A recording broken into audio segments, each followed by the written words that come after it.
Good day. Here are the stories for the Manila Times for Thursday, January 21, 2021.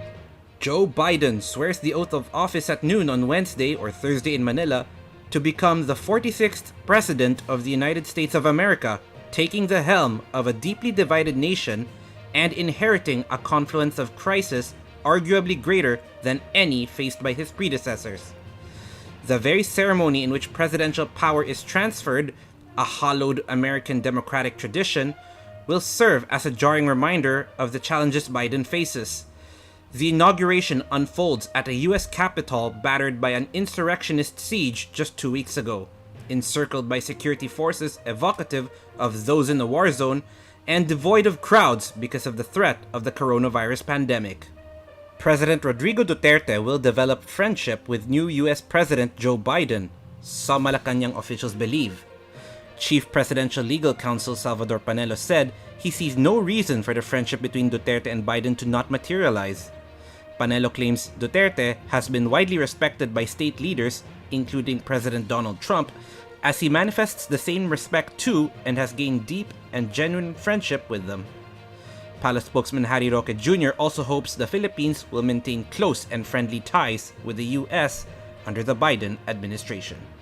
Defense Secretary Delfin Lorenzana on Wednesday said he was willing to hold a dialogue with officials of the University of the Philippines over his department's sudden scrapping of an agreement that upholds UP's right to restrict military operations in its campuses. Lorenzana, however, insisted that the UP administrators must first explain why communist rebels continue to openly recruit students at the university. The defense chief terminated the 32-year-old University of the Philippines Department of National Defense Accord, saying UP had become a hotbed of communism. The scrapping of the agreement sparked protests from the UP community and alumni, who claim the university is now vulnerable to military raids and arrests. Lawmakers passed a resolution calling on Lorenzana to reconsider his decision and talk things over with UP officials. Bad news for travelers, as the Makati Shangri-La Hotel will temporarily suspend its operations and retrench a number of its employees beginning February 1 due to the effects of the COVID-19 pandemic. In a statement on Wednesday, the Shangri-La Group said it had reached a decision to reorganize their operations and workforce in the country amid the challenges posed by the pandemic. The Department of Health has confirmed that 8 passengers on the plane that brought home a Filipino with the United Kingdom variant of COVID-19 tested positive for the virus.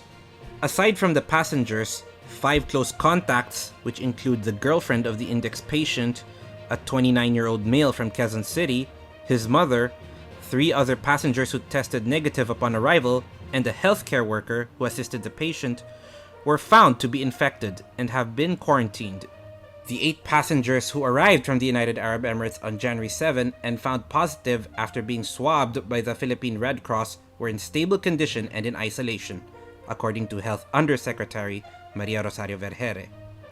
They were being reswabbed to collect samples for genome sequencing to determine the variant that infected them, Vergere said.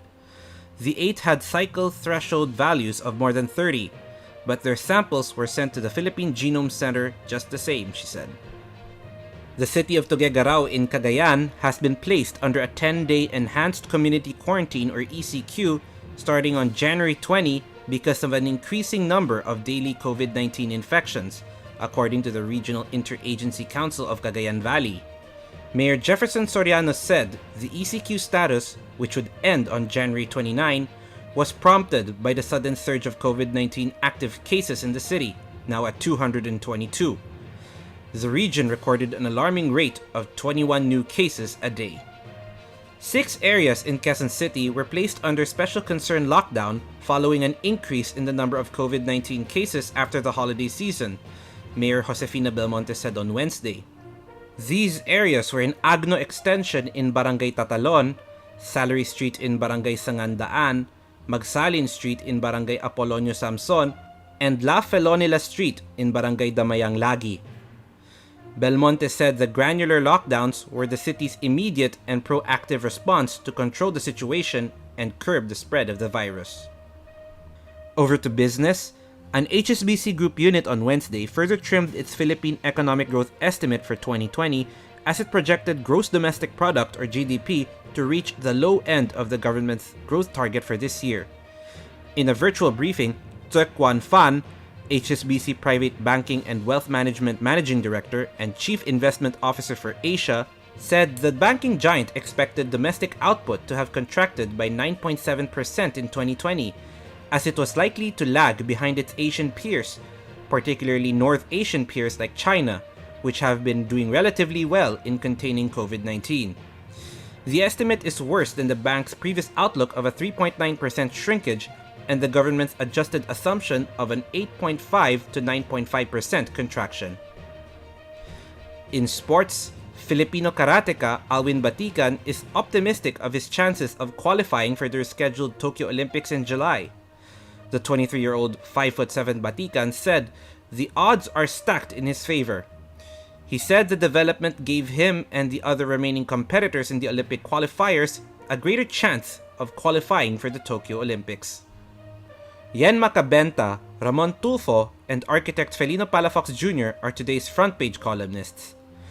Macabenta believes Vaccine Czar Secretary Carlito Galvez Jr. will tell all on the non-disclosure agreements with vaccine manufacturers, particularly China's Sinovac. Tulfo discusses that good deeds never go unrewarded.